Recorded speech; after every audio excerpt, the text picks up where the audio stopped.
Dr. Gillespie's turn. The president looked at Harris and wondered, who is he? Is he the devil? Surely he couldn't really kill me with just a touch.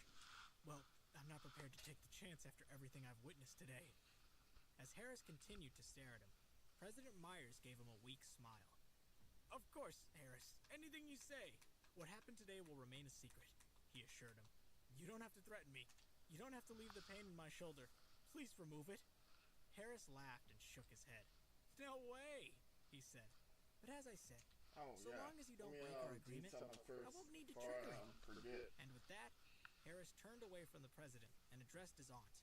Do you want to go with President Myers to complete the discharge procedure? Freya, you go and help get Uncle Joe ready to leave. Turning to Dr. Gillespie, Harris said, You can come with me. He then left the room.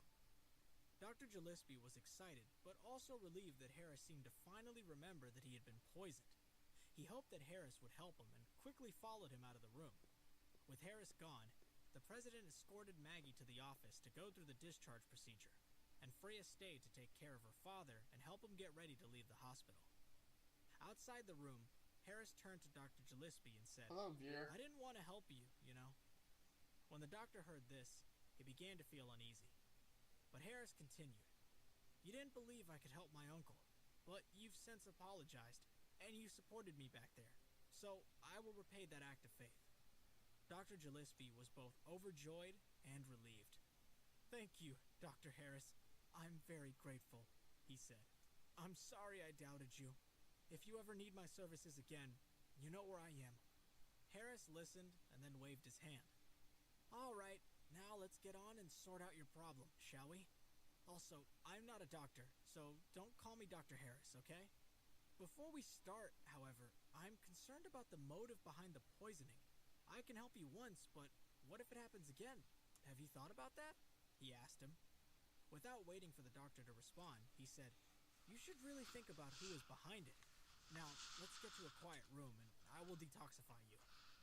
Dr. Gillespie had been worrying about his health, so he hadn't had much time to think about who might have been responsible. Now he began to get angry. Yes, of course, he said. But he put his anger to one side when he realized that Harris was going to treat him immediately. I'll look into it later. Come on, my office is this way, he said, pointing down the corridor. Dr. Gillespie's office had a large wooden desk and an examining couch, where he lay waiting to undergo acupuncture. Harris made the preparations and inserted the jade needles painlessly into his chest, neck, and forehead. When the procedure was completed, Harris confirmed that he had successfully removed all the poison from the doctor's body. Then he carefully removed the needles and placed them back inside the jade box. Dr. Gillespie sat up and immediately felt a sense of relief. He felt a noticeable improvement throughout his body and was very happy.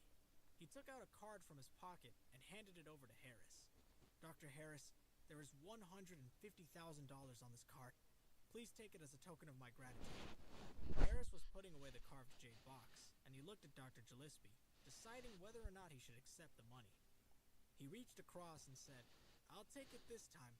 After all, I did save your life, but I keep telling you, I'm not a doctor. Harris put the card in his bag. He considered that he had earned this money, therefore he was right to take it. If he hadn't earned it, he wouldn't have taken it. But there was no point in refusing the money he had earned legitimately.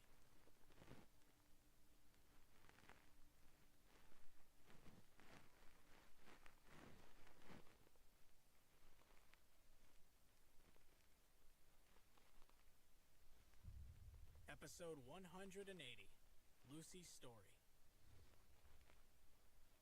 Harris left Dr. Gillespie's office and headed back to his uncle's room.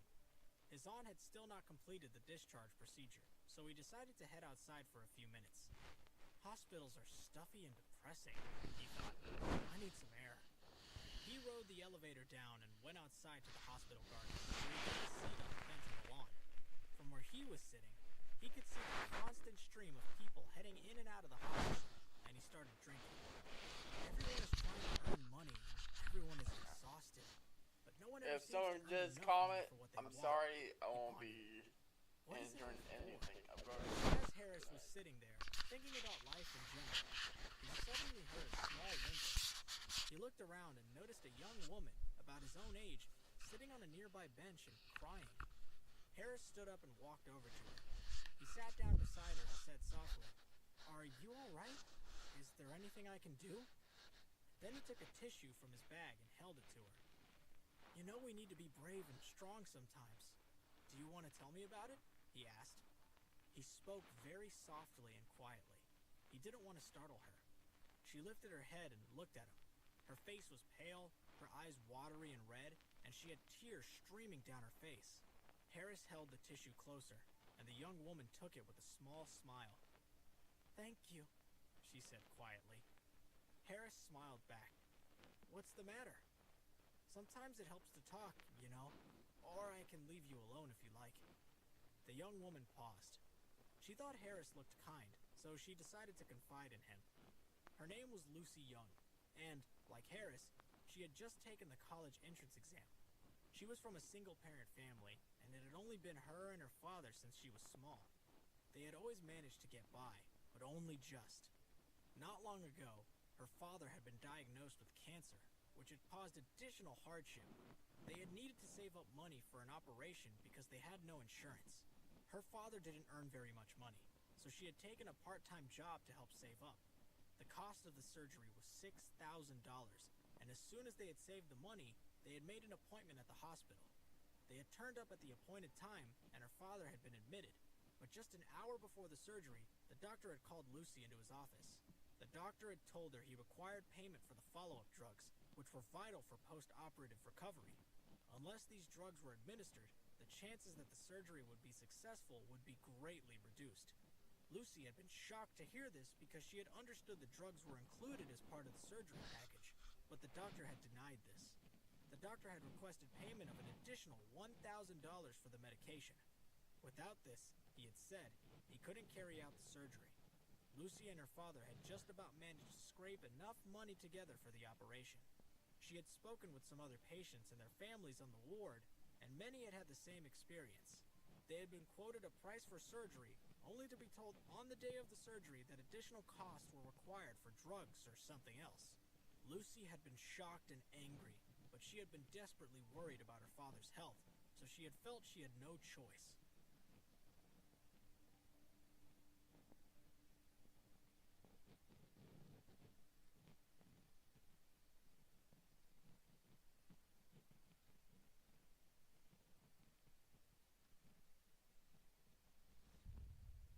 Episode 181. Lucy lost all hope. Lucy had borrowed money from everywhere she could think of and had paid the additional $1,000 cash to her father's doctor. He had confirmed he would now undertake the surgery, but it would have to be rescheduled because it had taken 2 days for Lucy to get the money together. Her father had been provided with another appointment the following month.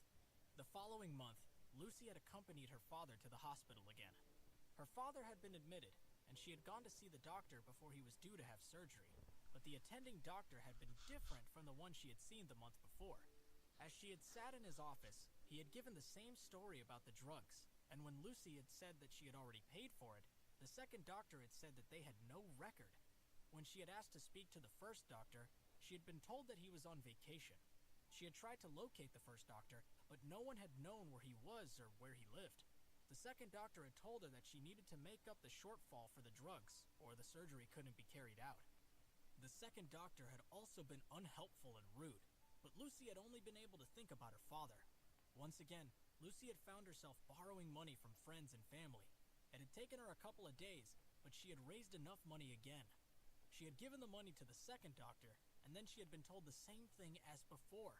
Her father had missed his surgery appointment, and he would have to return again in a month. Lucy explained to Harris that this was now her third visit. She and her father had arrived that morning. Her father had been admitted, and she had gone to see the doctor, but it had been a completely different doctor.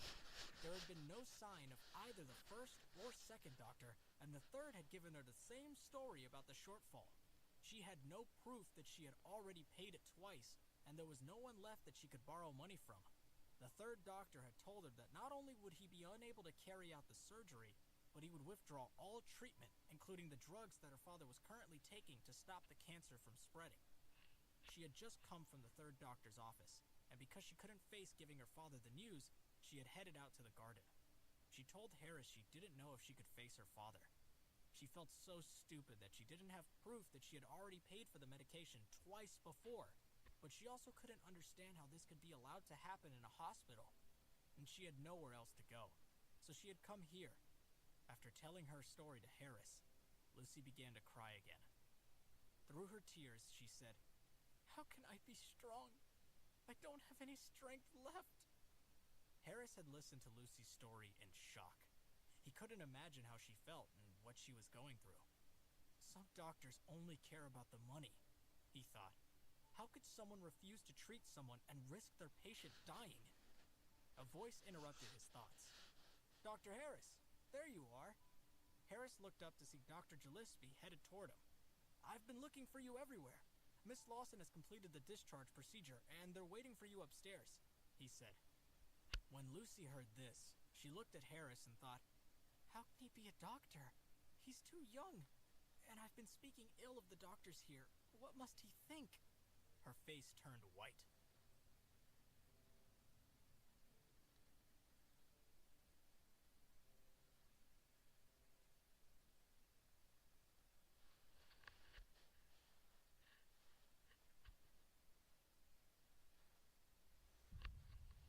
Episode 182.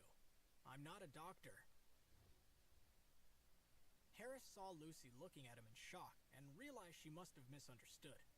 "I'm not a doctor. My uncle is a patient here," he quickly explained. "I'm far too young to be a doctor. Like you, I've just taken the college entrance exam." Then to Dr. Gillespie, he said irritably, "Haven't I told you to stop calling me that?" Lucy looked relieved to hear that. "Really?" "Yes, really," he confirmed. "Now I want you to come with me. I know President Myers, and I'm going to ask him to sort this out for you," he assured her. "Come on, let's go." Lucy's face looked hopeful for a moment, but then she hesitated.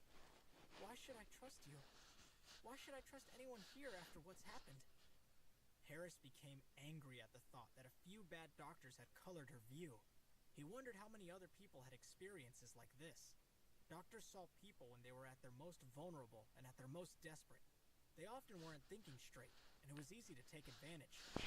"Come on, Lucy, I'll explain everything to the president. This is completely unacceptable," he said. He was enraged and wanted to do something to help. "Come on, Dr. Gillespie, you can come too," he said. "Yes, Dr. Harris," said Dr. Gillespie. Harris swung around and said through gritted teeth, "How many times do I have to tell you? Don't call me that. I'm not a doctor." "Yes, Mr. Harris," said Dr. Gillespie. "Harris. Just Harris. My name's Harris," he said, exasperated. Then he turned to Lucy and asked, "Are you coming?" "Yes, okay, I'll come with you. But I'm not sure what you can do," she said. Harris heard this and smiled. Then he asked Dr. Gillespie, "Do you know where the president is now?" "He's waiting for you in Mr. Lawson's room," he replied. Harris looked at Lucy and said, "Right, let's go." He turned and started to march toward the hospital building. No words were exchanged between leaving the garden and arriving at the room. Joe, Maggie, and Freya were all inside waiting for Harris, and sure enough, the president was there as well. When the president saw Harris, he rushed toward him. "Harris, I finished the discharge procedure for Mr. Lawson. Was there anything else?" Harris looked at him and said, "Actually, yes, there is something that you can help me with. Uncle Joe, Aunt Maggie, Freya, would you mind waiting a while longer? I have something I need to deal with," he said. Joe saw Lucy standing outside the room, and he replied, "Not at all, Harris. We're not in a hurry." Harris turned and left the room and walked over to the president. "President Myers, can we go to your office? There's something I wish to bring to your attention." The president was curious. He looked at Lucy and wondered what it was all about. Lucy was surprised to see how the president spoke to Harris. She was even more surprised by how Harris spoke to the president. They all headed to the president's office.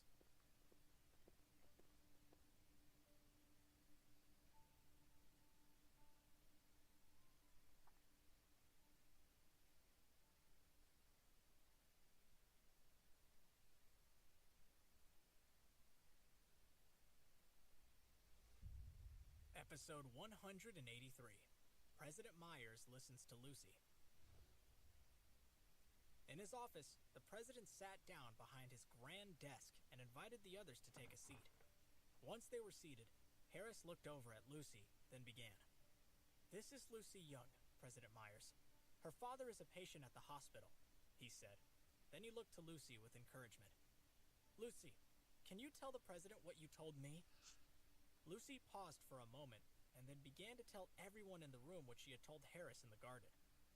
No one interrupted her as she spoke, and by the time she had finished, the president's face was red.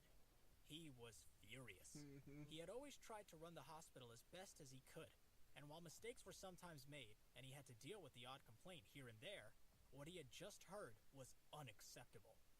The fact that these doctors were taking advantage of people when they were at their most vulnerable was despicable. And while he was embarrassed to admit to himself that bribery on a small scale was common, he had never heard of a doctor threatening to withdraw life-saving drugs. He wondered how best to deal with this situation, aware that Harris would expect him to provide a satisfactory solution. Dr. Gillespie was also shocked.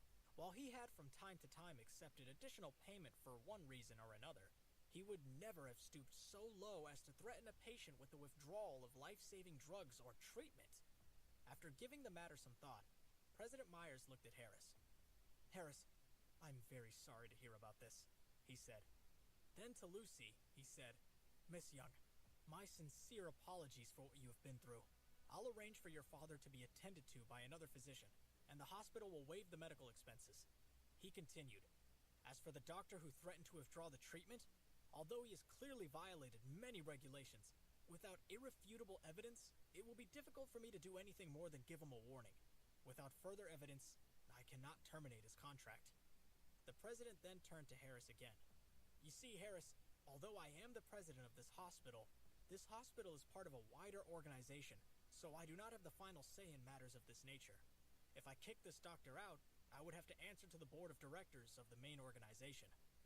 President Myers said no more, but his meaning was obvious to everyone in the room. Harris listened to the president and frowned. "So he's saying that there is insufficient evidence to justify kicking this doctor out? But if he were to have the evidence, it would be a different matter entirely. This doctor should not be allowed to continue to practice, at least not in this hospital. But I can't force the issue because, without solid, irrefutable evidence, the president's hands are tied," he thought. Lucy also listened to the president, and although she was a little disappointed, she was satisfied that he believed her and was taking steps to help her father. She pulled at the corner of Harris's coat and whispered, "Thank you, Harris. I'm satisfied enough with that." Harris smiled at her and then turned back to the president and said, "So you're saying that if you had solid evidence, then you would recommend to your board that this doctor be fired?" President Myers nodded. "Yes, with firm evidence, it would be easy to fire him." "Okay then," said Harris. "This man is clearly very greedy and will go to great lengths to make extra cash, to the point where he will threaten his patients. I can't believe that we won't be able to find evidence of other offenses. President Myers, I'd like a copy of this man's file, please. And I promise you I'll find you all the evidence you need," he said confidently.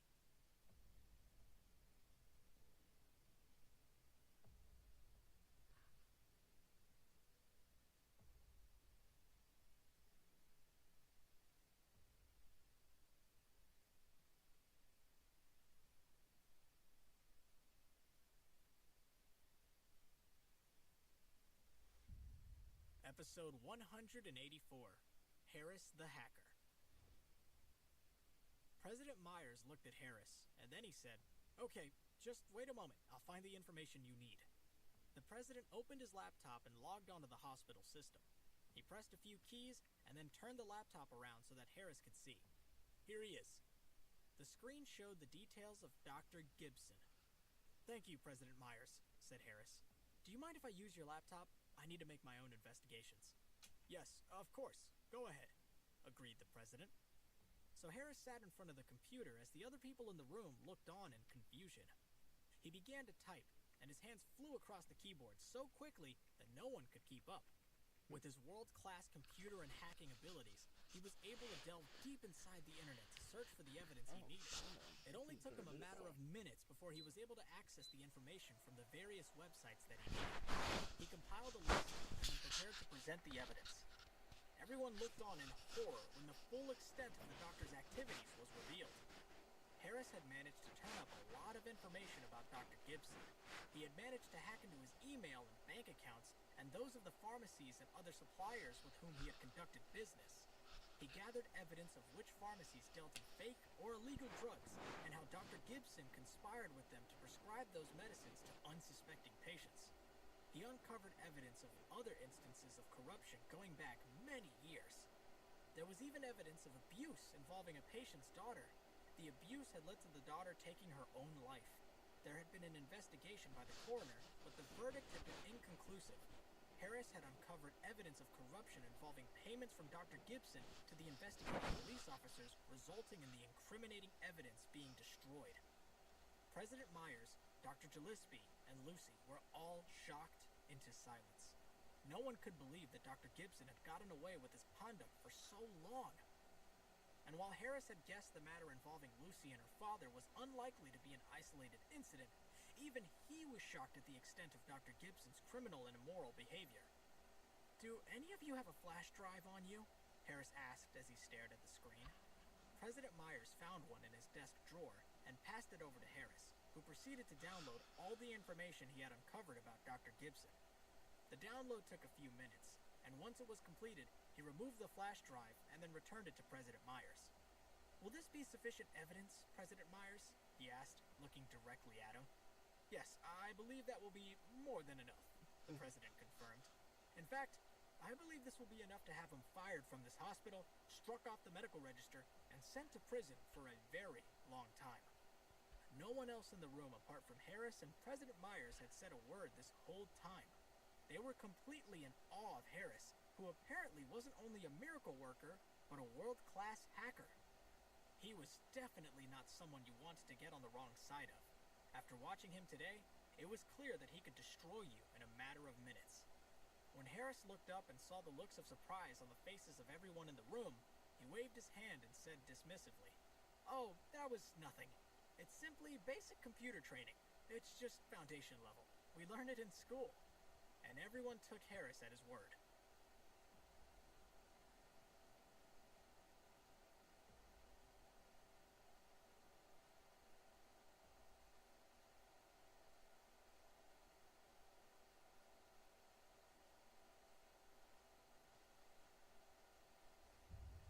Episode 185. Trust Me. Dr. Gillespie took over the care of Lucy's father, and Harris was quite satisfied with that turn of events, so he didn't object. Although he had fallen out with him briefly, he recognized that Dr. Gillespie did have real talent in his area of expertise. President Myers had wasted no time taking the evidence to the board of directors. Dr. Gibson had immediately been fired from the hospital, the medical board had begun an investigation, and the police had been informed. Of course, Dr. Gibson had denied any wrongdoing, but when presented with the evidence, he had followed the advice of his lawyer and decided to cooperate. Lucy had been thrilled with the outcome and happy that her father was now receiving the care he needed. Harris visited Lucy at her father's bedside, and she thanked him profusely. "It was my pleasure. I wish your father a speedy recovery," he said with a smile. Then he turned to Dr. Gillespie, who was attending to Mr. Young, and said, "Doctor, could I ask you a favor? Could you get me some of the best anti-cancer drugs available?" Dr. Gillespie didn't understand why Harris was making this request. After all, his uncle had made a full recovery. Nevertheless, he had learned not to question this young man, so he agreed without hesitation. "All right, just wait here a moment. I'll be right back, Mr. Young." He left to fetch the drugs. Dr. Gillespie returned less than 10 minutes later with 6 boxes of anti-cancer drugs. "Will that be enough? If not, I can arrange for more," he said. Harris took the medication and said, "Nah, this will be fine. Thank you, Dr. Gillespie. Would you give me a few moments alone with Miss Young?" "Yes, of course," he replied before leaving again.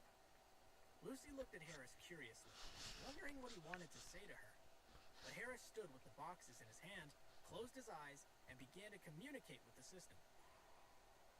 "System, synthesize these 6 boxes of anti-cancer drugs." "Yes, host." There was a pause, and Harris waited impatiently as he worried whether or not it would work. Lucy continued to look at Harris, but said nothing. "Congratulations on the host's anti-cancer drug. Skill point 1. Experience point 1. Super anti-cancer drug. Strong resistance to cancer. Absolutely inhibits the spread of cancer cells. Kills cancer cells. Do you wish to extract? Extract! And a moment later, the 6 boxes of anti-cancer drugs disappeared. Harris checked in his system space, and of the 6 boxes, only 2 had failed to synthesize. He was happy with this rate of success. Next, he ordered the system to synthesize a small jade medicine bottle and placed the 4 super anti-cancer drugs inside. In the meantime, Lucy continued to watch Harris with interest. Then Harris opened his eyes and took out a small jade bottle from his trouser pocket. He looked at Lucy and asked, "Do you trust me?" Lucy just nodded. Harris smiled and handed her the jade medicine bottle. "If you trust me, that's all that matters. There are 4 pills inside this bottle. If you give one to your father every other month, he'll get better." When she heard this, Lucy looked at Harris in shock. She thought perhaps that he had been mistaken about her father's illness, so she reminded him. "But you do know that my father has cancer," she said. "A pill alone can't cure cancer." Harris smiled at her and said, "If you trust me, you will do as I say."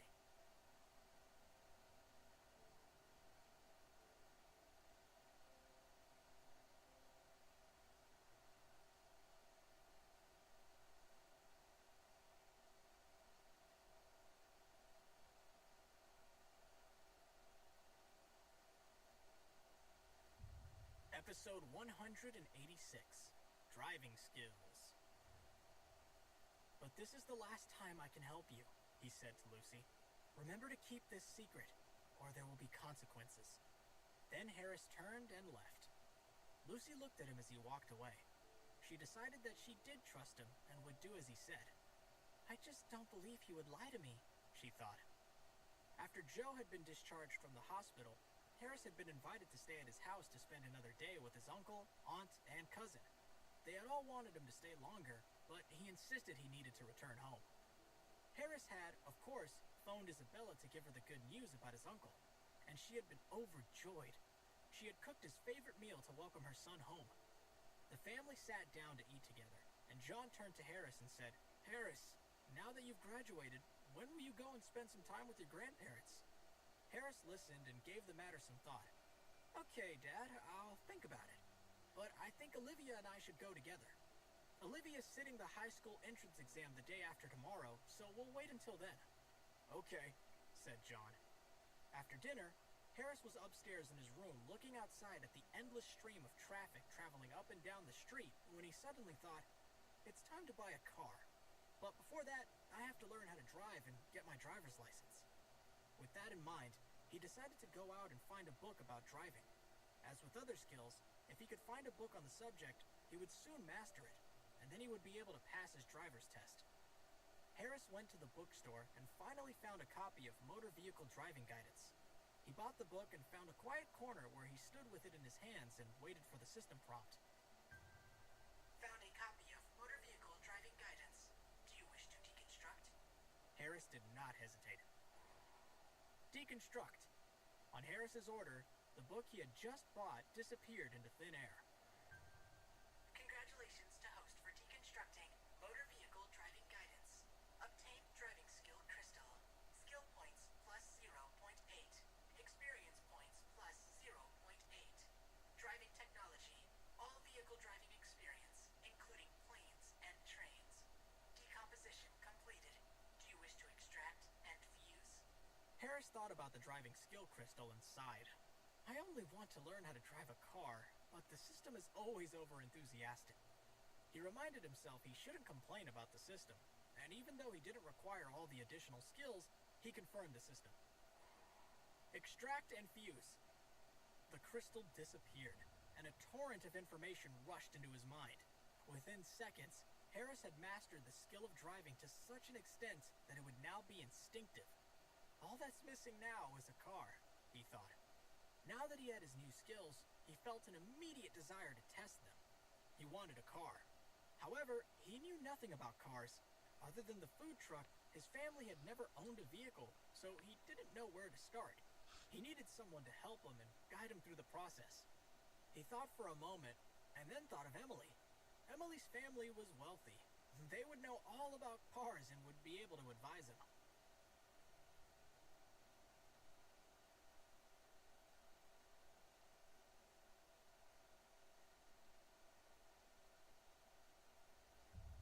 Episode 187, Trip to the Showroom. Emily's family would not only know about cars, they would know about luxury cars. He decided that was ideal, so he decided to phone Emily. Emily answered immediately. Harris, how lovely to hear from you. It's been too long. Why did you suddenly think of calling me? She sounded disappointed that Harris hadn't been in touch for a while, and he felt bad. He tried to explain, I'm sorry, my uncle has been ill and I went to see him. I only came back today, but there's something I want to ask you. I need a favor, he said. Sure, fire away, she said. Do you know anything about cars? I want to buy a car, but I don't know the first thing about them, he explained. You want to buy a car? She asked. You don't need to buy one. I can give you a car. There are several in our garage at home, and some have never been driven. You're welcome to take one. Harris couldn't believe what Emily was saying. Do they have so many cars that they can give them away? I can't believe how much money they have to throw around. To Emily, he said, Are you trying to buy me? And he laughed. But Emily was embarrassed. No, of course not, she said quickly. I don't need you to give me a car. I can afford to buy one myself. I have the money, he said. But it was very kind of you to offer, Emily. I appreciate it, he added. Well, okay, if you're sure, she said. But I could really do with your help in choosing a car. Are you free now? He asked. Yes, I'll meet you by my uncle's showroom. It's just out of town. Do you know where I mean? She asked. Yes, that's great. See you there in an hour, he said, and he hung up. Harris headed immediately for the showroom owned by her uncle. When he arrived, he was dazzled by the luxury cars on sale. Emily arrived a few moments later, and they heard a commotion coming from inside, so they quickly entered the showroom. It turned out that an amazed, top-of-the-range car had just been delivered, and everyone was admiring it. It was black with a sleek body, and as soon as Harris set eyes on it, he loved it. He couldn't tear himself away. He called Emily over. What about this car? Emily looked at the car and said, Do you like it? If you like it, buy it. Then they heard a the sound of someone behind them coughing. They both looked around and saw that a crowd had gathered. A salesman was standing close to Harris and had heard what he said. Is this your first time here, kid? Your first car? He asked. Harris looked at the salesman and nodded. Kid, do you know anything about cars? Do you know how much this car is worth? The salesman asked. Harris shook his head, and the salesman smiled. Let me explain. This is a top-of-the-range car, and I can assure you it's out of your price range, he said condescendingly. He went on to reel off the technical specifications and everything that the car was capable of. The salesman was clearly knowledgeable. He continued, How much do you think this car costs? Do you want to take a guess? He asked.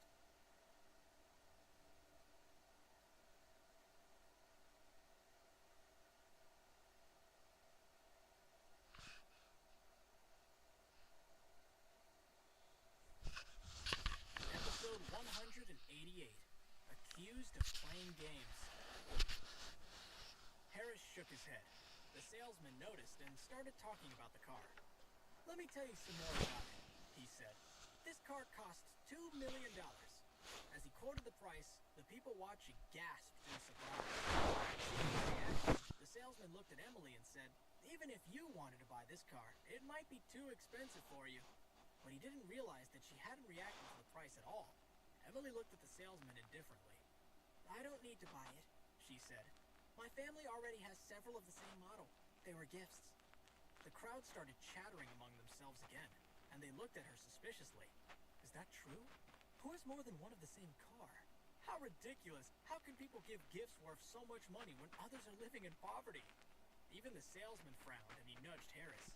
Is your girlfriend for real? He asked. Emily hadn't expected to be questioned when she was just telling the truth. She was very angry and wanted to explain, but Harris grabbed her arm. She looked at him doubtfully, but he didn't look at her. He turned to the salesman and smiled slightly.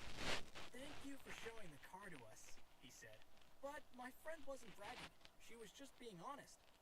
Harris took Emily's hand and walked slowly to another car, and everyone looked on in surprise. He turned to the salesman who was in charge of that car and said, "I'll take this one." Emily smiled. Harris taking control of the situation made her feel happy and protected. The crowd looked at Harris and Emily, and they were either puzzled by them or ridiculed them. "He can't really be a rich kid. He's definitely brave, but he's not backing down." The first salesman was surprised, but then he quickly became worried. "Come back," he said. "I can do you a deal." But Harris just smiled at him and turned to the second salesman instead, ignoring the comments from the onlookers. The second salesman was about 4 or 5 years older than Harris. He took a quick look at Harris and he murmured, "From your clothes, you don't look like a rich kid." "Do you think I'm going to try to buy a car with Monopoly money?" Harris replied. He had read something like that online a few months earlier. A couple had gone to a showroom to buy a car, negotiated a price, and were ready to sign the contract. But when it was time to pay, they took out Monopoly money. It caused a stir, and they were forced out of the showroom. It had later turned out that the people had just wanted their 15 minutes of fame. The salesman was unsure, but he came over to Harris. "Are you certain you want to buy this one, sir?" he asked. But the saleswoman next to him looked at Emily jealously and started to interfere. "They're just kids, Dominic," she said to the salesman. "Maybe they've got rich parents, but are they seriously going to buy a car like this? We don't want to be tricked, get into trouble, and end up going viral," she said, giving Emily a hard look.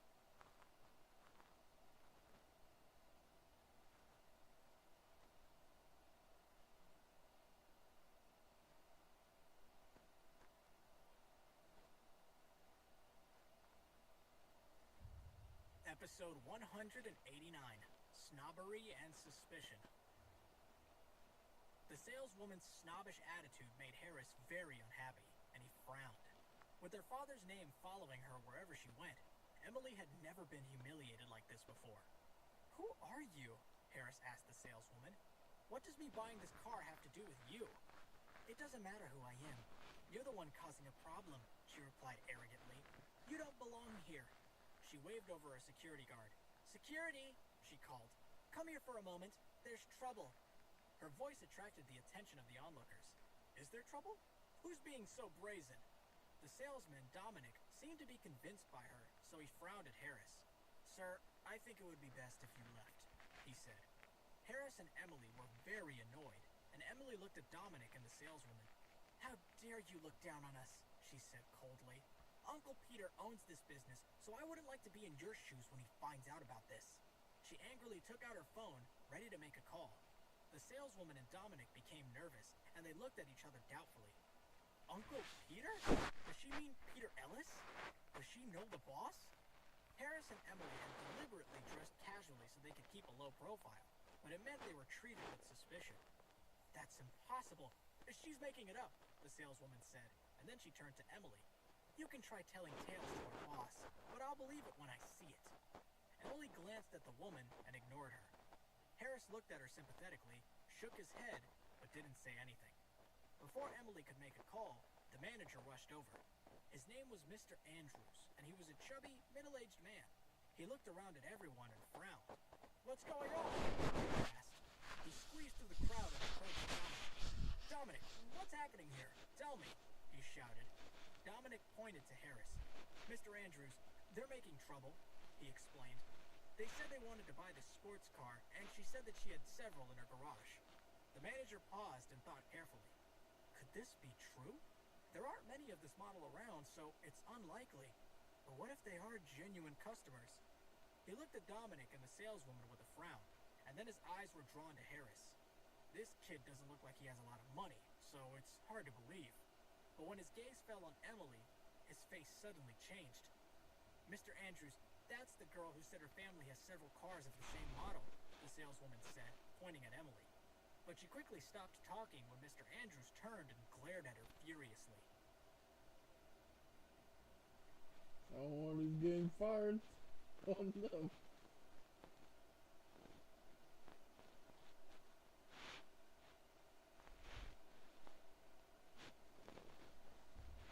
Episode 190, Money and Power Talk. The saleswoman was confused. "Mr. Andrews, what's the matter?" she asked. You're the one causing trouble, he yelled angrily. Get out of here! And you! He shouted, pointing at Dominic. Dominic was stunned. He didn't understand what had happened. Mr. Andrews, I haven't done anything wrong. Why are you telling me to get out? He said stubbornly. Mr. Andrews looked at him coldly, but didn't reply.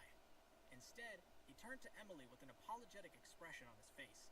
Miss Smith, I am very sorry about this, he said respectfully. But don't worry, I promise I'll sort everything out. The sudden turnaround confused people, and the crowd started to guess why Mr. Andrews' attitude toward Emily had changed. This girl isn't really the daughter of someone important, is she? I think she must be. Emily, still holding her phone in her hand, hesitated. How do you know me? She asked. Mr. Andrews laughed. I had the honor of accompanying Peter to a function held by your father. I've met you, he said. You're Emily, James Smith's daughter. How could I not know you? Dominic and the saleswoman, who were still hanging around and waiting for an explanation, both turned pale. The crowd of onlookers started chattering again. She's James Smith's daughter? Really? She doesn't look like she's rich. Those salespeople must be kicking themselves. Mr. Andrews looked at Dominic and the saleswoman. Now do you understand why I fired you? He asked. This young lady is James Smith's daughter, and Peter Ellis is also a good friend of Mr. Smith. And she is correct. The family owns several of these sports cars. Dominic and the saleswoman hung their heads with regret.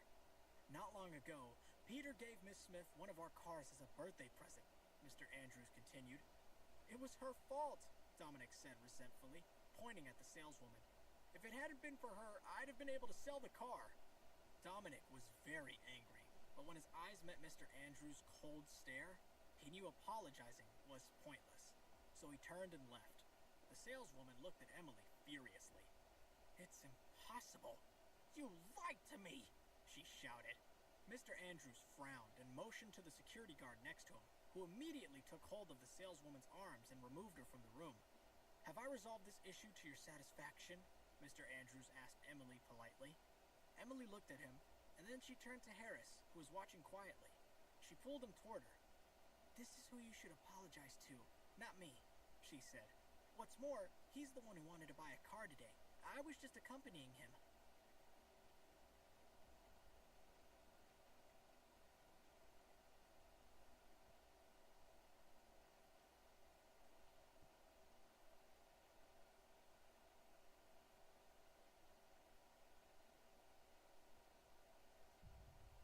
Episode 191. Challenge accepted. Emily's words aroused people's interest again. Who's this young man, then? Why does he need to be accompanied by James Smith's daughter? He can't be as ordinary as we thought. Mr. Andrews was stunned, and he gave Harris a serious look, taking in his young and handsome face and his casual dress. Who are you, and how do you know Miss Smith? He asked. Harris looked at Mr. Andrews and guessed what he was thinking. He glanced at Emily, who had a mischievous look on her face, and shook his head. Mr. Andrews, don't try to guess. I don't come from a rich family. But I do want to buy this car, he said, taking out the platinum card Helen had given him and handing it over. Mr. Andrews looked at it with surprise. Of course, I'll handle everything for you myself, he said quickly. Just wait a moment, and I'll get the contract. He hurriedly ran to the office. Watching Mr. Andrews back as he rushed away, Harris suddenly felt emotional. Everything's about money, isn't it? He said with a sigh. A short while later, Harris had completed the paperwork and picked up his new car. He couldn't wait to drive it, so he gestured to Emily and said, Get in! Let me show you my skills. Emily noticed how proud Harris was and rolled her eyes. I don't recognize you, she joked. Harris drove away, but he couldn't show off his driving skills as much as he had imagined. There were too many cars, so he found himself in lots of traffic jams, and he had to obey the rules of the road. His dreams of racing were shattered. Harris stopped the car at another traffic light and waited for some pedestrians to cross the road. Next to him, a white car was also waiting for the traffic light with the driver's window open. The young man in the car had a cigarette in his mouth, a tattoo on his arm, and earrings in his ear. He waved to Harris, so Harris opened the window. Hey, the young man said, that's a great car. Want to race down the expressway? Harris glanced at the man, but he shook his head. I don't think so, he replied. Then, without waiting for the young man to respond, he added, "You're no match for me." Harris's words immediately ignited a spark of competitiveness in the young man. "Oh, it's like that, is it?" he said. "Well, we'll only know the true winner and loser if we race." The red light was about to change, and the young man had the last word. "Anyone who doesn't want to compete is a coward," he said. He closed his window, and a roar came from his exhaust. The traffic light turned green, and the white car took off like a rocket. Harris smiled helplessly, and Emily was both excited and anxious. "Are you going to drive after him?" she asked. Harris quietly started the car and moved off from the traffic light. "I'll let him get a head start," he replied.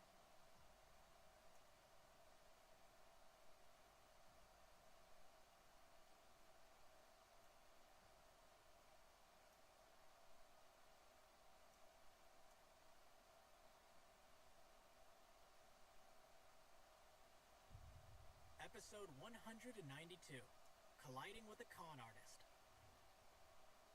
After a few moments, Emily and Harris wouldn't see the white car any longer. Emily was worried, and Harris stepped on the gas pedal. The car roared and rushed forward with a burst of power, and Emily screamed in fright. Eventually, they could see the white car ahead of them again. "Come on, catch up with him," Emily squealed in excitement. Harris smiled and increased his speed again.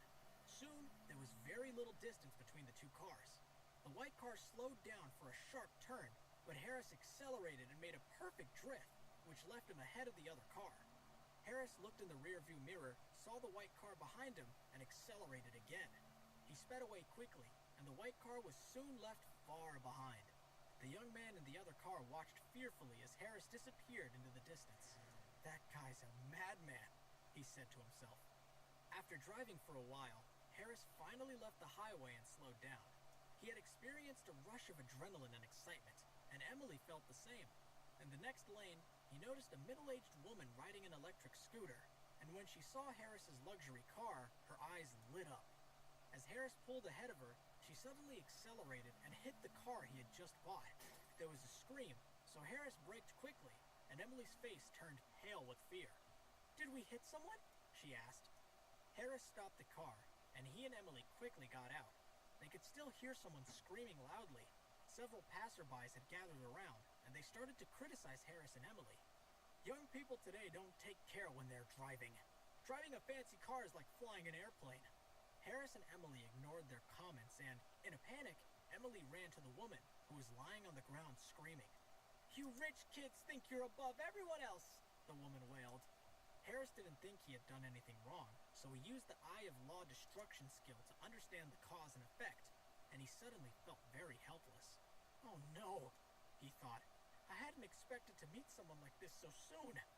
He knew for sure he had been driving his car correctly, but the woman had deliberately bumped into it, and she was lying on the ground, unwilling to get up.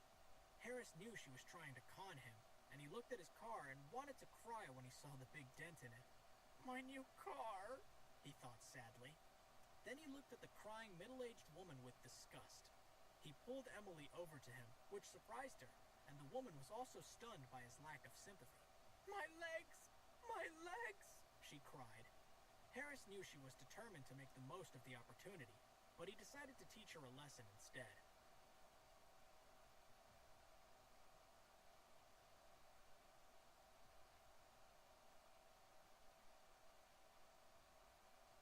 I need to test something.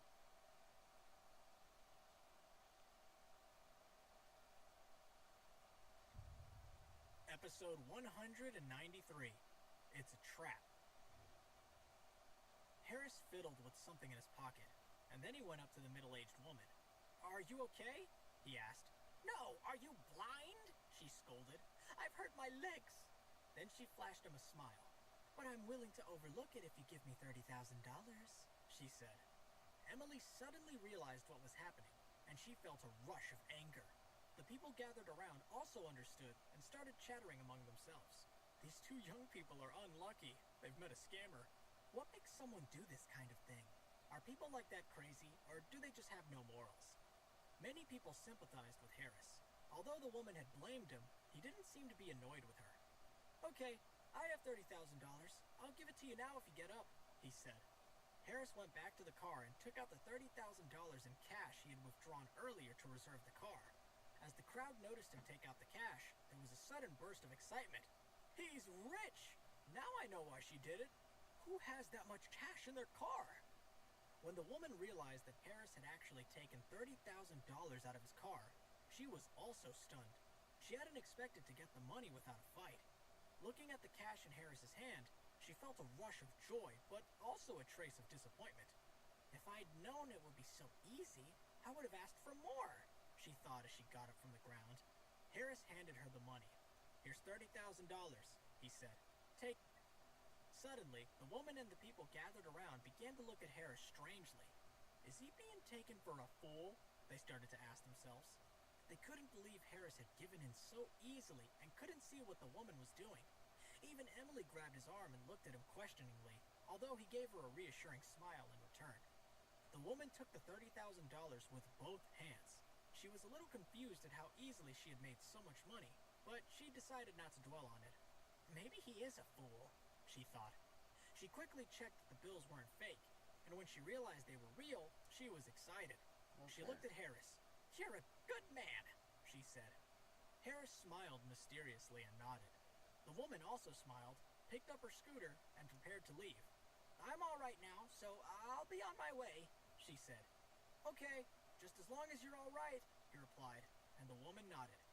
People in the crowd shook their heads and looked disappointed. He looked smart, so I didn't expect him to be taken for a fool.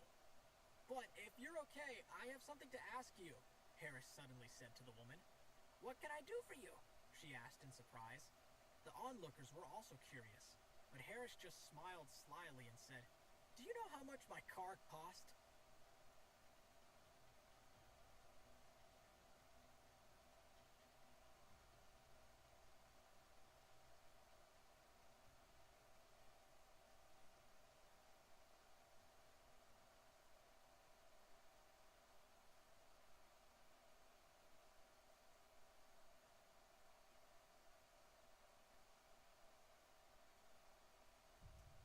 Episode 194, Outsmarted. The woman seemed to have been lulled into a false sense of security by the $30,000 in her hands, so she responded quickly to Harris's rhetorical question. "No, how much was it?" she asked. Harris stared at her and smiled. First he held up one finger, and then he held up two. The woman hugged the cash Harris had just given her, and then she looked at him. "$20,000? she asked. Harris shook his head. "Nope, guess higher," he said. The woman was surprised. $200,000? she asked. When they heard this figure, everyone knew it must be correct. Now they understood why Harris could give away $30,000 so casually. But Harris shook his head again. "Guess again. Don't worry about whether it sounds right. Just have a wild guess," he said. The onlookers fell silent. The woman hesitated for a moment, and then she looked at Harris with horror. "It wouldn't be $2 million, would it?" she asked cautiously. When she stated the figure aloud, everyone's eyes immediately fixed on Harris. They all wanted to hear him confirm it. Harris nodded. "You're right," he said. "If you don't believe me, I have the proof right here." Harris took the receipt from his pocket and held it up. The onlookers gasped, and the woman suddenly felt scared and angry. $2 million, said someone in the crowd. "That's what you spend on a car," said another. Harris grabbed the woman's arm and led her to the back of his car.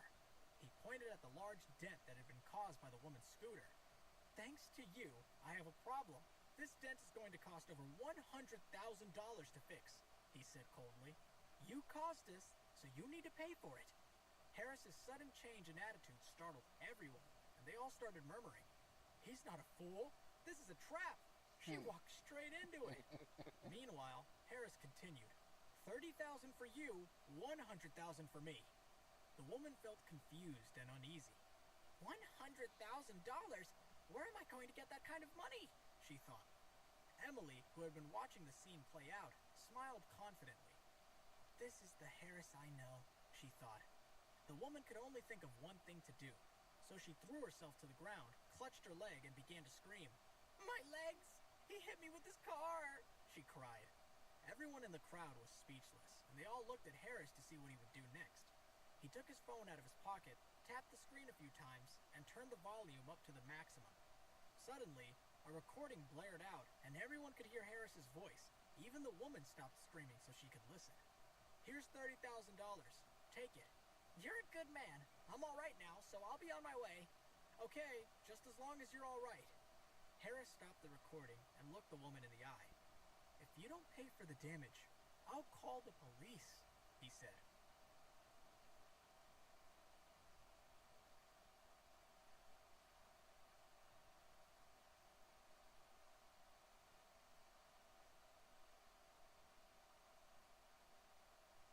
I might have to get my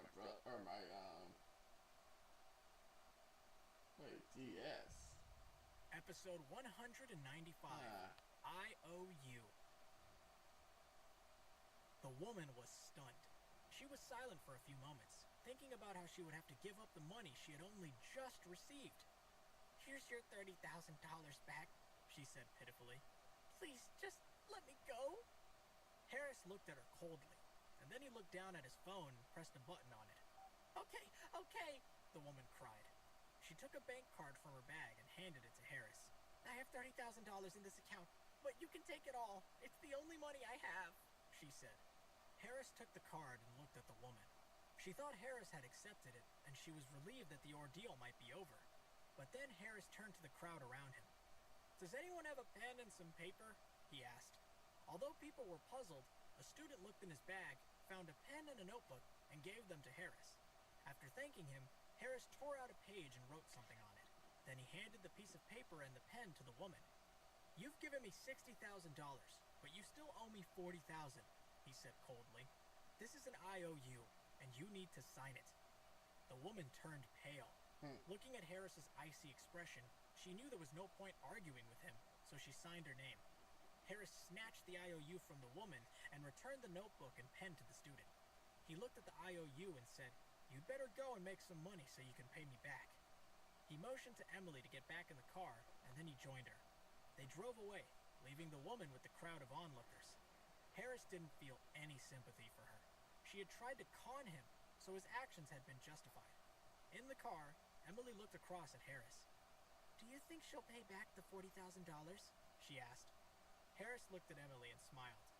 "Well, I won't hear from her again," he replied. "What are you going to do?" Emily asked worriedly. "Let's go back and find her. She's to blame. She needs to pay for the damages." Harris smiled again, but he didn't say anything, and Emily felt angry on his behalf. "How can you smile about it? You've just bought a car and now it has a big dent in it," she said. "Don't worry. First of all, Mr. Andrews will sort out the repairs, so it won't cost me anything," he explained. "We've gained $30,000 for nothing." Emily stared at Harris. "You're good," she said. "Second, although I can drive, I still don't have a driver's license, so I wasn't really going to call the police," he continued. Emily was stunned, and then a thought flashed across her mind. Her face suddenly turned pale, and she screamed, "Stop the car!" Harris slowed down, pulled up to the side of the road, and stopped. "What's the matter?" he asked. Emily gave him a firm look. "Get out of the car," she told him. Harris did as she asked, and she quickly got into the driver's seat and looked at him. "Get back in the car," she said. "Where are you going? I'll drop you off." Harris didn't know whether to laugh or cry. "You don't have a driver's license, you're racing, and you're getting into accidents." It was Emily's turn to teach him a lesson.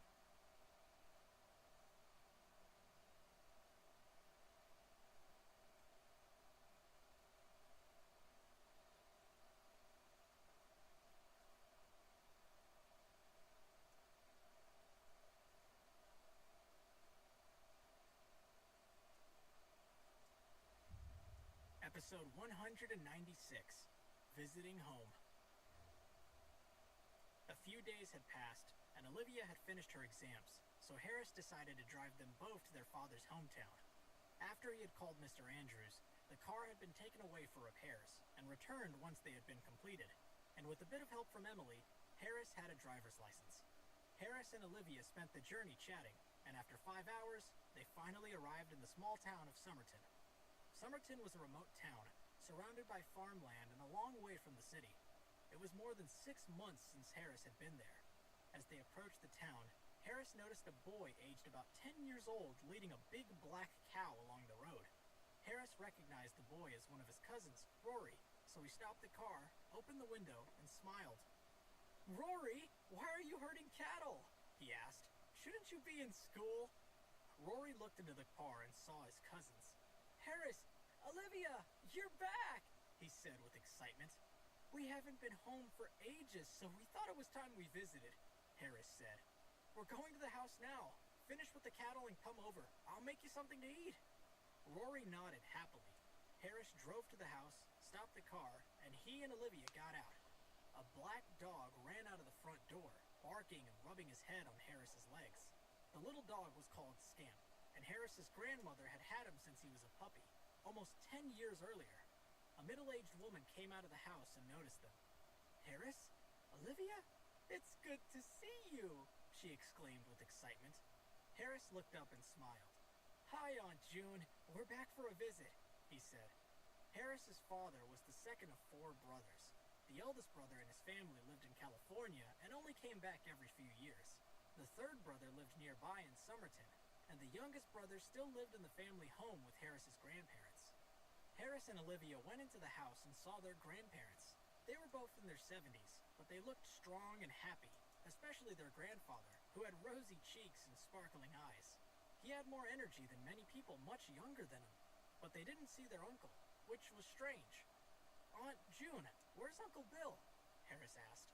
Aunt June's smile disappeared, and Harris's grandparents also had serious expressions on their faces. "Bill went to a neighbor's house to do some repairs a few days ago, but he fell and broke his leg, so now he's resting in the den," Aunt June explained. "Maybe he's asleep and didn't hear you come in. I'll go and take a look," she added, and she turned and left the room. Harris frowned and quickly followed her. "Why didn't you tell us when it happened?" he asked. Aunt June Seriously? forced a smile. You fucking... "I know you're all busy," she said. Harris heard the resentment in her tone, and he didn't know what to say.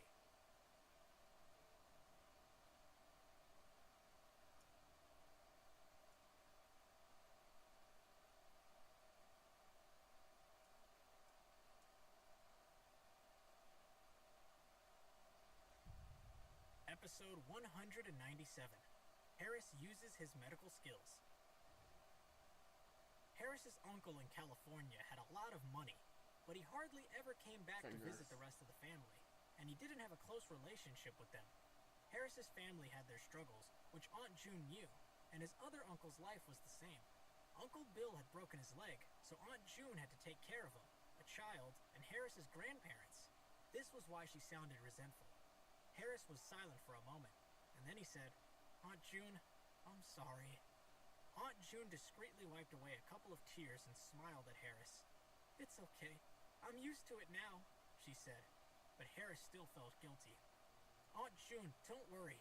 I'll arrange some medical help, or I can drive Uncle Bill to the hospital in the city," he said. "Let me go and see him first." Aunt June shook her head and laughed. "Harris, you're very kind, but there's no need," she said. "Your Uncle Bill's leg has been fixed, and now he just needs to rest. Besides, it costs too much to go to the hospital in the city." Just then, Olivia approached them and interrupted. "Aunt June, let Harris see Uncle Bill. He's very good at medicine," she said. Aunt June paused, looked at Olivia and Harris seriously, and nodded. "All right," she agreed, leading them to the den. When they walked into the room, they saw Uncle Bill lying asleep on the couch. His leg was bandaged and propped up.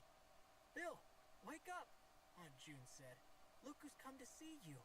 She nudged Uncle Bill, and his eyes flew open. Harris and Olivia stepped forward. "Hi, Uncle Bill," Harris said. "Harris? Olivia?" Uncle Bill said in surprise, and then he tried to sit up. "Don't move," Harris urged his uncle.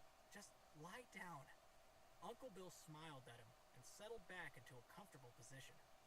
"Uncle Bill, I've been learning about medicine and first aid. Can I look at your leg?" Harris asked. "There's no need. Dr. Gates at the health center has fixed it for me. I'll be fine after a couple months' rest," Uncle Bill replied. "Apparently, Harris has some useful skills," Aunt June said. "There's no harm in letting him take a look." Uncle Bill looked at Aunt June in surprise and finally agreed. Harris carefully removed the splint and stripped off the gauze. and he discovered that Uncle Bill's leg was swollen and purple. He frowned. "Which doctor fixed this up for you?" he asked. "Your leg is very swollen, and it looks as though the bones haven't been repositioned correctly." Uncle Bill and Aunt June were shocked. "Really?" Uncle Bill exclaimed. "Dr. Gates said he was one of the top students at the university." "A student shouldn't be allowed to practice," Harris said angrily. "How could he leave you like this? It's just as well I came. If you'd left this for a few more days, it would have gotten infected, and you might not have been able to walk again." Uncle Bill and Aunt June looked horrified. "Harris, what do we need to do to fix it?" Uncle Bill asked. "Bill is a rock for this family. If he can't walk, he can't work. So what would we do then?" Aunt June said.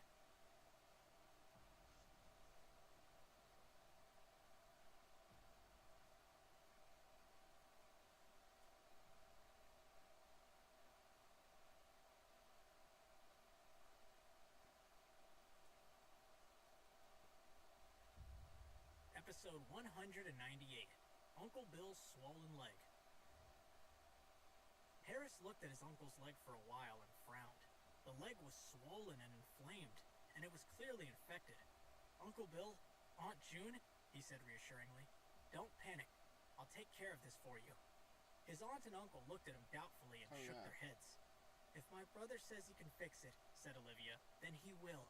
Don't worry, you can trust him. He knows what he's talking about." "Okay," said Uncle Bill reluctantly. "I'll listen to him." He looked at his wife, and they both shrugged and nodded. Harris started to take control of the situation and consulted his Chinese medicine skills. "Aunt June," he said authoritatively, "I saw a Chinese clinic on the way here. Go and get 3 tubes of bone-setting paste, please. Olivia, get a bowl of warm water and clean Uncle Bill's leg. I'm going to get something from the car." Olivia left to carry out the instructions she had been given. Aunt June looked at Harris in confusion. "Bone-setting paste?" she asked with an uncertain look on her face. "The clinic will know what it is," Harris assured her, and she shrugged and set off for the Chinese clinic. Harris gave Uncle Bill a gentle smile. "Don't be afraid, Uncle Bill," he said kindly. "It's not a big deal. I can do this. First, I'll reduce the swelling, and then I'll set the bone for you, and then I'll apply my special medicine. It won't be long before you're up and walking around again." Harris's uncle smiled. He was still a little doubtful that his young nephew was capable of fixing his broken bones, but he was willing to give him the benefit of the doubt. "I'm in your hands, Harris," he conceded. "Anything to get rid of this horrible pain and discomfort." Harris left him momentarily and went out to the car. He rummaged around for a while, pretending to look for something, and then a set of acupuncture needles materialized before him, courtesy of the system, and he ran back inside with them. Olivia was cleaning Uncle Bill's leg with gentle strokes, and her grandparents were with her. They had come running in when they heard what Harris was doing. "Harris?" his grandma said. "Can you really fix your uncle's leg?" She was incredulous. Harris looked at his anxious grandparents and laughed. "Granddad, Grandma," he said, placing his hands reassuringly on their shoulders. "Don't worry about it. I wouldn't say I could help him if I couldn't."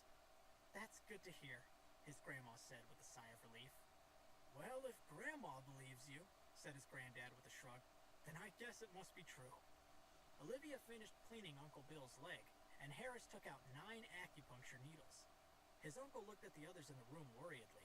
They weren't used to traditional Chinese techniques, and they were skeptical of their effects, but they had agreed to let Harris try, so they said nothing. Harris thought for a moment, and then he used the big 5 elements of the yin and yang needling technique to reduce his uncle's swelling. Everyone watched as he gently inserted 9 needles into the injured area of his uncle's leg with extreme precision and speed. "How does that feel, Uncle Bill?" he asked as he twisted the last needle and transferred the 5 elements into it. Everyone watched with bated breath and waited with anticipation for Uncle Bill's response. "It feels strangely cold," replied his uncle, "but so much better." He sounded surprised and relieved. The painful burning sensation he had previously felt in the affected leg had begun to ease, and his leg was much less inflamed. "The swelling is gone, and I feel so much more comfortable." Everyone looked at each other and let out huge sighs of relief. No one could believe that Harris had relieved the pressure in his uncle's leg so easily with just a few needles. Uncle Bill began to laugh, and everyone else joined in. Harris nodded in satisfaction. "There you go," he said to his uncle. "You're right. Your leg is no longer swollen." "What a clever boy," said Harris's grandma, clapping her hands proudly. Just then, Aunt June returned with the bone-setting paste and handed it to Harris. He had successfully reduced the swelling, and it was time for the next step in the process. "Take care of Uncle Bill for a moment," he instructed his aunt. "I'm just going to find some special herbs. I'll be right back." "Can Aunt June and I do anything to help?" Olivia asked. "No thanks," Harris said decisively, and dashed out to find his non-existent herbs.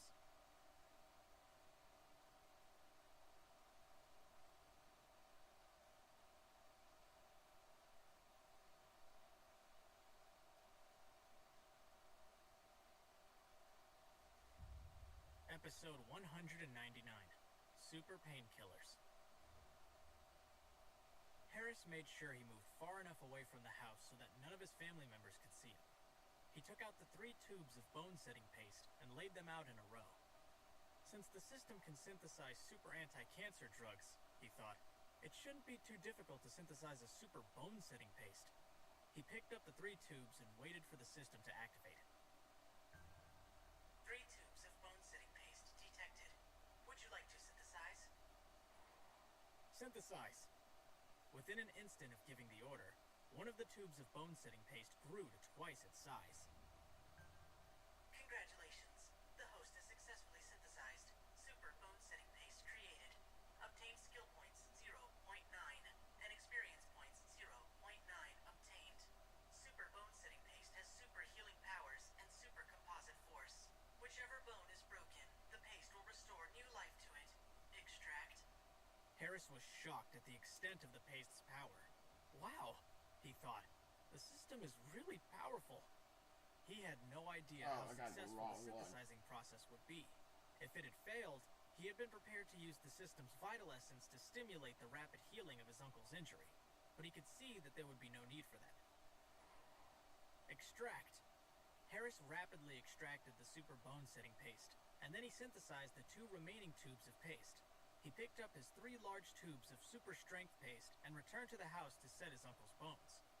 Everyone had been waiting impatiently for Harris to arrive, and when he did, they immediately surrounded him. "Harris," his aunt said anxiously, "is the medicine ready?" He nodded and put the super bone-setting paste aside. Then he took out a small glass bottle from his pants pocket and looked cautiously at his uncle. "Uncle Bill," he said, "I'm going to put your broken bones back together. It'll hurt a lot, so I'm going to give you this super strong painkiller." He shook a single pill out of the glass bottle and handed it to his uncle. "Take this, and then I'll set your bones. You won't feel a thing." His aunt quickly poured a glass of water and gave it to her husband. Uncle Bill took the tablet, and Harris carefully removed the 9 acupuncture needles while the pill took effect. Under the intense gaze of his family members, he began to massage his uncle's broken leg, and when he felt the time was right, he exerted his super strength and cracked the 2 pieces of bone into place so quickly that no one even noticed it happening. But everyone gasped at the sudden, awful sound, and Aunt June screamed, but Uncle Bill didn't so much as flinch. Harris gently lowered his uncle's leg and said with a smile, "There you are, Uncle Bill. All done."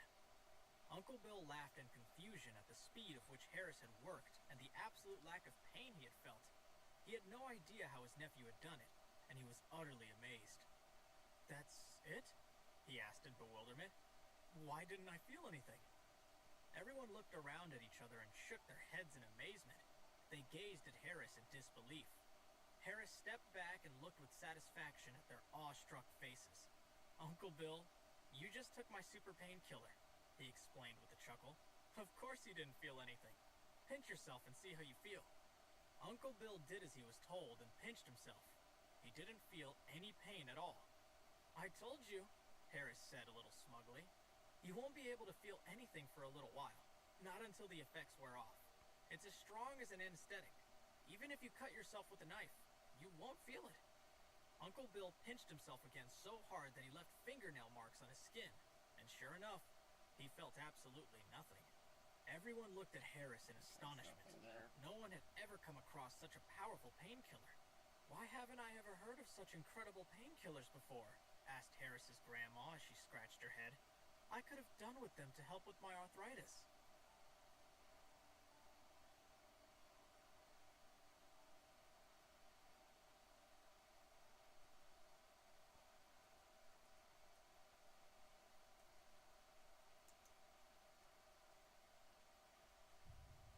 Episode 200, Granddad's Challenge. Harris didn't answer his grandmother. He just took the super bone-setting paste from the side table and applied it to his uncle's injured leg. He only needed one tube, so he put the remaining two back in his pocket. I might need them another day, he thought. I added some secret medicine to this bone-setting paste, he explained. It has super strong healing powers and will fix your bone injury in no time at all, Uncle. The super painkiller will wear off soon, and then your leg will practically be healed, and you'll be able to walk again really soon. Again, everyone was shocked at Harris's skill and amazing healing powers of his tools and medicines. What? Said Aunt June incredulously. Are you saying that he'll be able to get up and walk once the painkiller has worn off?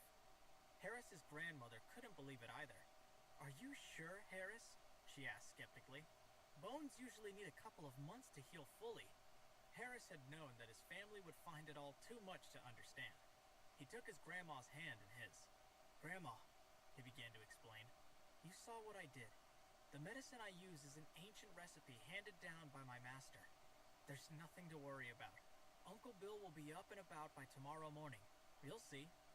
Harris's grandfather nodded enthusiastically. He'll be fine, love, he said to his wife. Harris seems to know what he's doing, so we just have to trust him. He turned to his grandson and put his arm around his shoulder. Let's go take a walk, Harris, he said, and then he turned to Olivia and told her to help her grandma and aunt to get dinner organized. I reckon we're all pretty hungry after the afternoon's adventure. Finally, he looked at his son lying on the bed. You rest, son, he said, and we'll all look forward to seeing you up on your feet in the morning. Everyone dispersed to do as their patriarch had ordered, and Harris and his granddad went outside. Make sure you're back in time for dinner, Grandma called after them. Harris followed his grandfather up the garden path and out the gate toward the fields. The old man began to walk quickly, and it was all Harris could do to keep up with him. He frowned as his granddad's pace quickened further, and he had to run to catch up to him. Where's he getting his energy from? He wondered. He's the second energetic old man I've come across this week. He was thinking of the old man he had met in the park who had been practicing Tai Chi. He had never seen his granddad like that before, and he began to wonder whether he had been taking lessons in something. The only activity he had ever been aware of his granddad enjoying was opera singing. Before long, they arrived at a small forest, and the old man stopped and turned to Harris in the martial arts fighting stance. He was barely out of breath. Harris was confused. What does he want me to do? He wondered. He decided to retreat, but his granddad pursued him. He reached out his hand to take the old man's arm as he caught up in an attempt to bring him to a halt. Granddad, he exclaimed, what are you doing? You don't have to fight me. But the old man didn't hear him, and without warning, he delivered a backhand to Harris's abdomen. Harris saw the blow coming, and he grabbed his grandfather's fist before it could make too much of an impact. The old man tried to pull his arm away, but Harris's grip was too firm, and he couldn't free it. He tried again, but got the same result. He tried several times until eventually, he gave up and glared at Harris.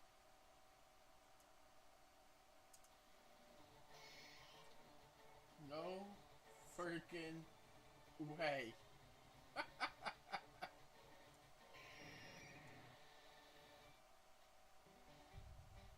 Episode 201, Granddad's Story. Granddad, when did you learn martial arts? Harris asked curiously as he let go of the old man's fist.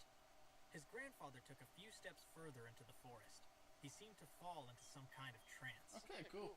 I was an orphan from a very young age, he began to explain.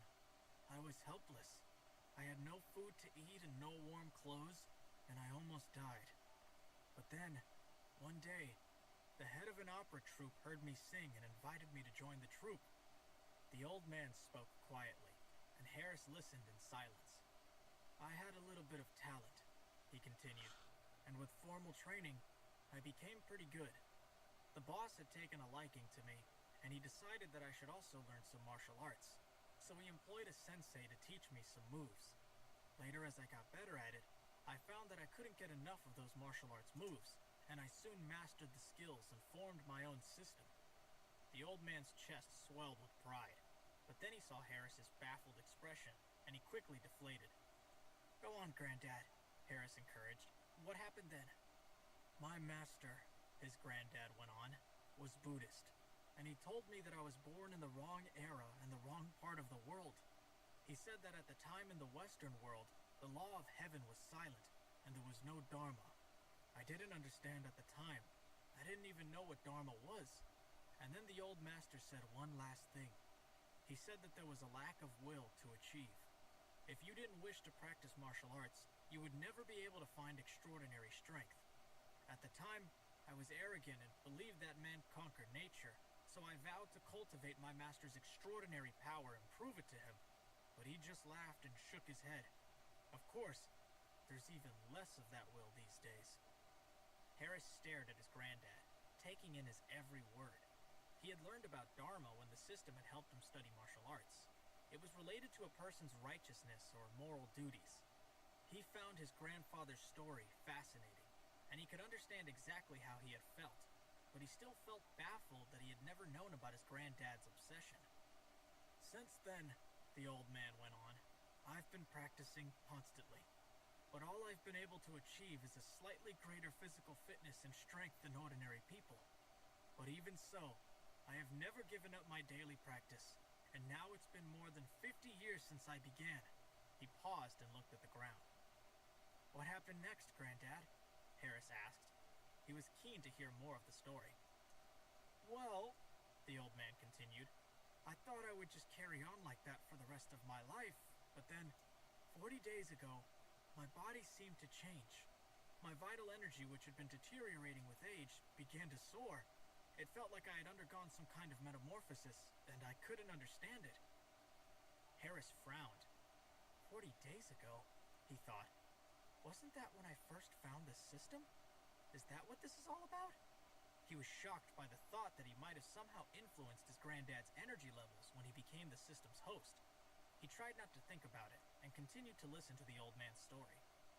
I felt as if my vital energy was constantly moving around my body, but then, I found that I could control it, and after a lot of experiments, I finally got the upper hand. He clapped his hand onto the trunk of the tree beside him with a loud smack. The tree shook violently, and when the old man removed his hand, Harris saw a deep imprint on the trunk.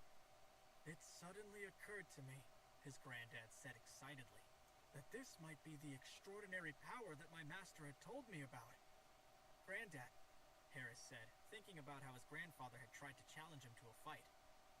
How do you know that I also know martial arts? The old man took a look at Harris and smiled. Today, he began to explain, when you gave your uncle acupuncture treatment, I felt that there was a special kind of vital energy in the needles. A different kind of energy that seemed to come from you.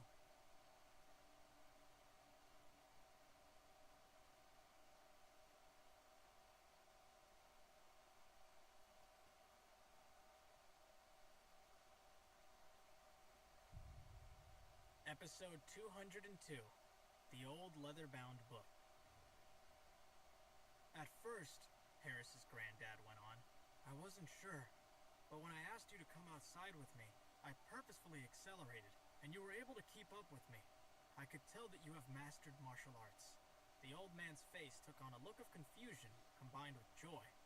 But I would never have expected your skill level to be even higher than mine. Harris suspected that his granddad believed that he had passed his skills on to him genetically, but Harris knew that his skills had been instilled into him by the system. He wanted to tell his granddad all about it, but he didn't know where to begin. Who is your master, Harris? His grandfather asked. Harris was taken aback by the question and didn't answer at first. The old man saw his hesitation and thought he must be reluctant to tell him, so he waved his hand and said, It doesn't matter. But if he is prepared to take on an apprentice like you, then you must learn from him well and not make him angry. The world has changed a lot. Only by seizing the opportunities presented to us can we go forward into the next great era. The old man gazed at the setting sun, and his eyes reflected the changing colors. Harris felt that he could almost hear his granddad's brain matter ticking over as he thought, and it puzzled him. It had never occurred to him before that he might have inherited his ability to learn from his old grandfather. Granddad, he said tentatively, I'm not so strong. My master is really good, but he gave me a few pills to help my body produce more vital energy. The old man was surprised to hear them. Pills? He asked curiously. What kind of pills? Were they the legendary pills? They are the only things that have that sort of effect. Yeah, I guess so, Harris replied. When I have a chance, I'll ask him for some more, and I'll give them to you. The old man listened intently and nodded slowly. Harris, it's kind of you to offer, but I've been practicing for decades, and I've finally cultivated the extraordinary power I've always strived for. I've reached my pinnacle. I thought I would pass my martial arts skills on to you, but I see that you're already even more highly skilled than I am, so you don't need my help. I'm just an old man now who has worked hard for decades. I'll soon be in my coffin. He was only half joking, and he laughed sardonically. It saddened Harris to hear his granddad talking like that, but he wanted to offer some words of comfort. But before he could, the old man came to a big oak tree, looked up at its high canopy for a moment, and then began to dig with his hands. Harris had no idea what his grandfather was digging for, but he kneeled down in the dirt beside him and began to help. Soon, the old man pulled out a small wooden box from the pit that they had dug. Harris stared at the box with wide eyes as his granddad carefully lifted its lid. He was curious to know what was inside. From inside the box, the old man removed an old leather-bound book. He brushed its cover and then handed the book to Harris. Here, he said. I know you already possess all the skills contained in this book, but I'm going to give it to you anyway, as a kind of memorial to me. Harris took the book with a heavy feeling in his heart. It saddened him to think that his granddad was trying to say goodbye to him. The old man returned the small wooden box to the pit and filled the hole up with soil again. Come on, he said, getting back up onto his feet. Let's go. Dinner should be ready by now, and we don't want to be late. With that, he set off at a fast pace through the woods and back to the path, with Harris running to keep up.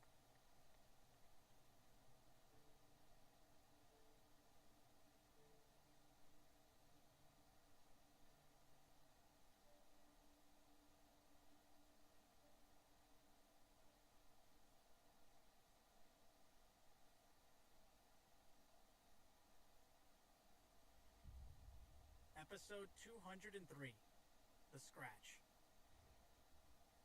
When Harris and his granddad got back to the house, they saw a group of people huddle around Harris's car. Olivia came out of the house and told them that, while they were out walking, word had spread around town that Harris was back, and he had arrived in a luxury car, so people had come out to take a look. Everybody knew everyone in Harris's hometown, so they all greeted him warmly when they saw him. Hey, Harris, one of his old neighbors said as he slapped him on the back. When did you get back? Hey, man, said another. Is this your car? Do you have a girlfriend yet, Harris? Asked one of the moms. What do you think of my Alice? Harris patiently answered their questions and accepted their hugs and handshakes, but they all began talking at once, and Harris's head couldn't keep up with them all. He felt flattered by their warm welcome, but it was overwhelming. His granddad grinned and sneaked quietly into the house with Olivia, leaving Harris surrounded by people.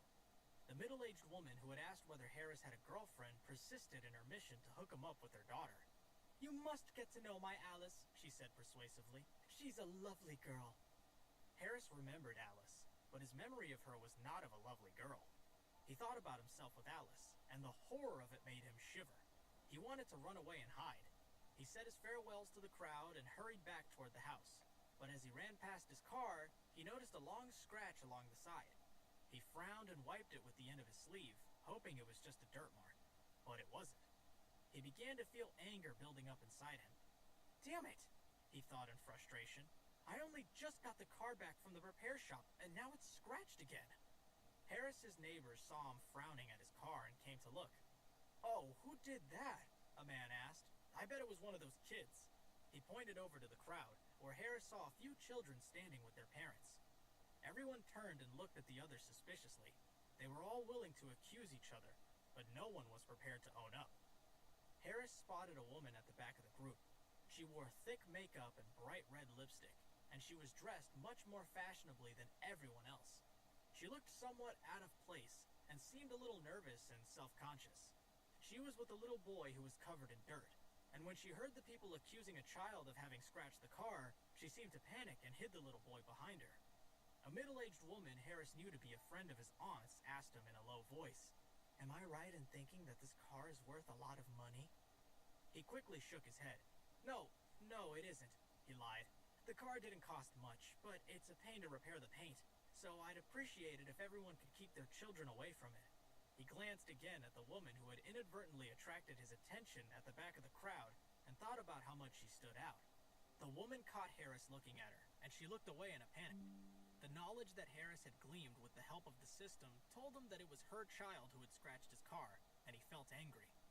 He wanted to reprimand the woman and child, but his hometown was small, and he didn't want to cause a fuss among the locals. A number of people had heard Harris say that repairing the car's paintwork was difficult, and they all felt as if he were accusing their own children of causing the scratch. They looked at each other with a touch of annoyance.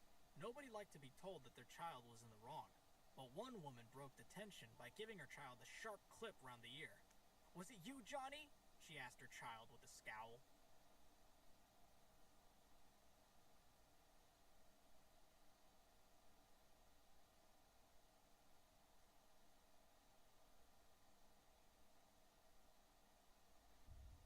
Episode 204, The Accusation. Other parents saw what the woman had done and began to give their own children a clip round the ear or a smack on the butt. No one wanted to hurt their children, so the smacks were only gentle warnings to stay away from Harris's car in the future. Each parent accompanied their slap with a verbal accusation until the whole crowd was one big rowdy noise of voices and slaps. Harris didn't think he had been so harsh with his words as to cause such a ruckus, and he looked at his old townsfolk in bewilderment, but he didn't try to stop them. Eventually, one little girl couldn't take the accusations anymore, and she spoke up. "It wasn't me," she declared with tears running down her cheeks. "It was Sammy." She pointed to the boy who was hiding behind the heavily made-up woman.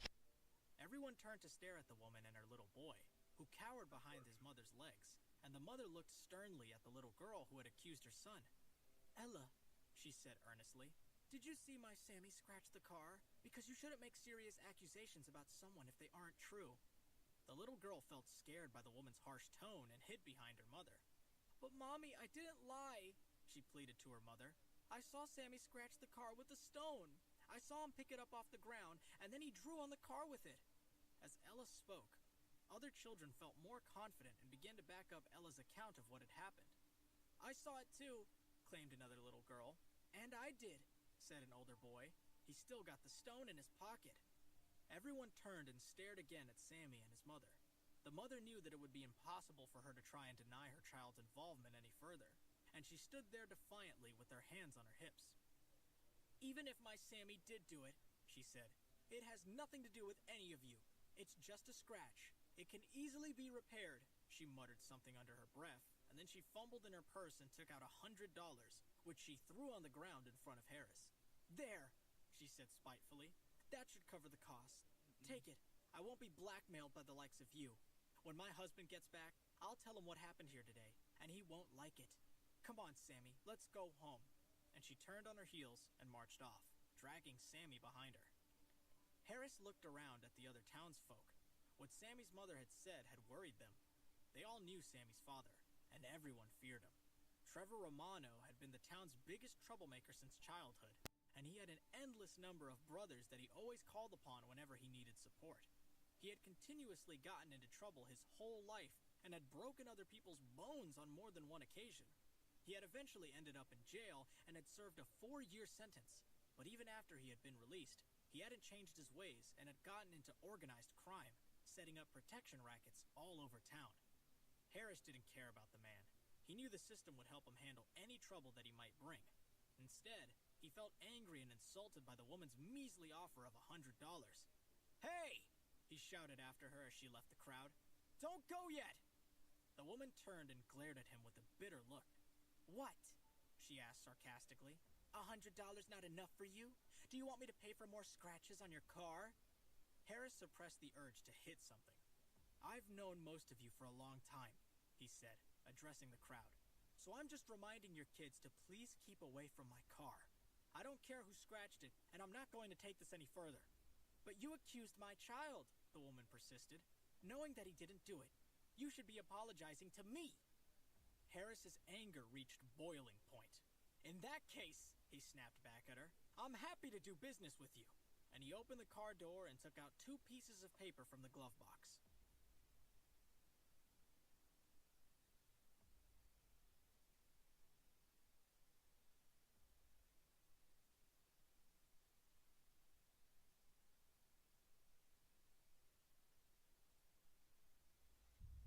Episode 205, Another IOU.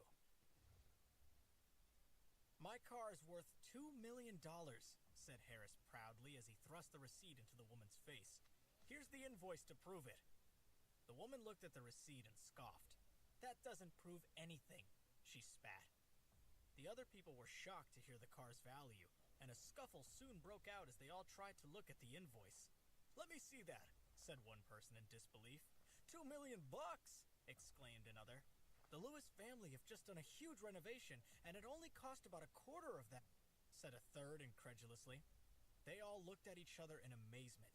No one had ever come across such an astronomical number before, and it scared them a little. You're crazy, Miss Romano spat at Harris. You must be out of your mind if you paid $2 million for that car. Anyway, how could a kid like you afford to pay that much for a car? I bet you stole it, didn't you? The woman went on mercilessly. Harris spit his tongue to hold back his anger. I don't have to listen to you babbling on, he said. If you doubt me, feel free to call the police to check it out.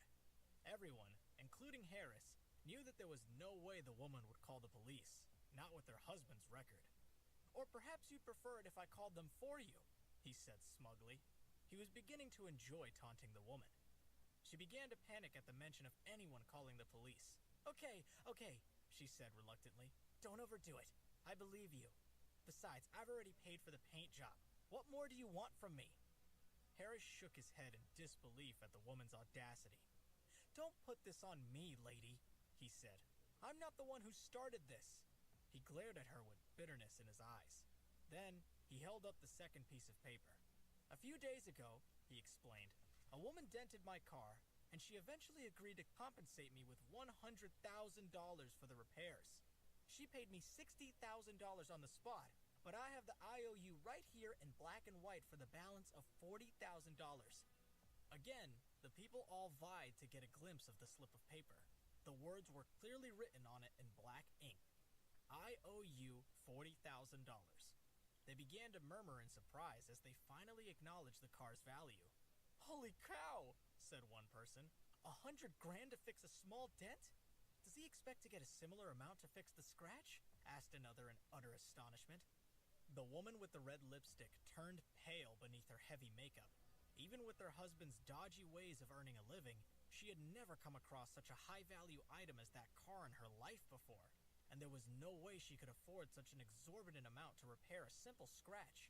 She would have to sell all her family property, and then some to raise that sort of money. Harris stared at her, challenging her to respond to his request, but she just stood there in stunned silence. Okay, he said after a while, I'm willing to bargain with you. I can see that you're not going to be able to pay that sort of money, so I'll do you a deal. I'll let you pay me only $50,000 in compensation, and if you can't manage that, then I'll have to call the police. The crowd was still discussing the matter amongst themselves. Most agreed that a 50% discount seemed reasonable, but Miss Romano still stared in disbelief at Harris. She couldn't even afford to pay half the price, and she looked as if she had just been handed the death penalty. She averted her gaze to the ground as a sign that she admitted defeat. She could have kicked herself for being so arrogant and persistent, and she bitterly regretted her actions. She turned her gaze again to the crowd around her and gave them all a pleading look. She desperately hoped that someone would help her out. But everyone looked away from her. They had already judged her badly for not simply accepting that it was her son who had caused the damage in the first place. She hadn't been gracious, so nobody was prepared to support her. Harris rummaged in the glove box again and found a pen. He placed it on the same piece of paper and carefully wrote out another IOU below the original one. I'm going to give you 5 days to find the money, he said, holding it out to the woman. And if you don't have it by then, the police will be getting involved.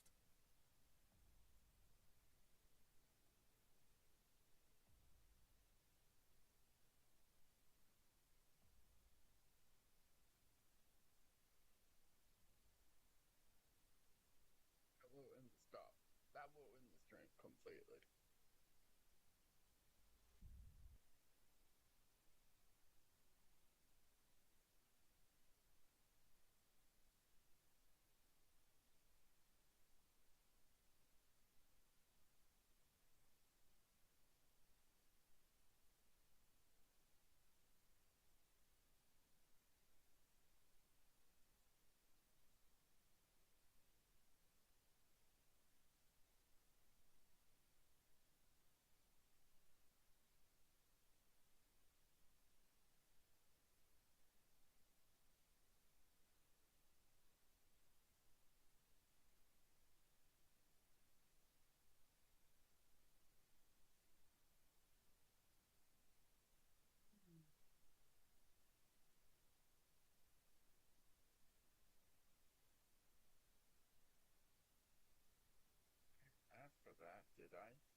find the hat. Oh yeah, you I'll will. find him.